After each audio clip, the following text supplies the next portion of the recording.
പൊരുളാദം ഓതി ജഗത്തിലിതാതി മുതൽ പുന ആദരവാകിയ മുത്ത് റസൂലുള്ളാഹ് അത്തിരു സുന്ദര തൗഹീദിന്നിത ബീറിയിട്ടാരി വിത്തിട ഹക്കത് ഹക്കായി കാട്ടിയ വാദ സയ്യിദുൽ അംബിയ രാജ ഹബീബുള്ളാഹ്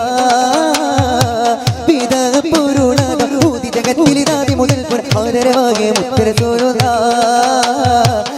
സുന്ദര തൗഹീദിന്നിത ബീറിയിട്ടാരി വിത്തിട ഹക്കത് ഹക്കായി കാട്ടിയ വാദ സയ്യിദുൽ അംബിയ രാജ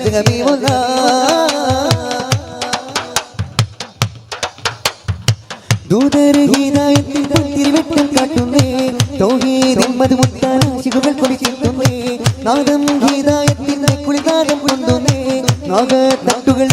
ഇട്ടുവാൻ നില ചിന്തുന്നേ ഹന്നാനേ മന്നാനേ വിട്ടുഗുണം വരുളേണം നിന്നുടയോനേ തൊയ്യാനേ ശക്കുകൾ പറവറന്നേ അന്നാ ശിക്കുകൾ അടിതകർന്നേ ലോകാലോകവിലാകെ മൊളിവ പകർന്നേ ഇതിനാകായി കൊല്ലും അമർന്നേ ചിന്നും മിൻസോ മടക്കിയോ നുട്ടി സുലൈമാനെ ബിയല്ല ജഗദലപതികൾ ഗതിപതിയായി മാറുമ്പോൾ ഗതഗത സരമിൽ ഹുതുകുതിയൊരു കഥയോ നിത്തിരുന്ന വിധത്തിൽ അധിപതിയം പുതുമക്കഥ കേൾക്കുന്ന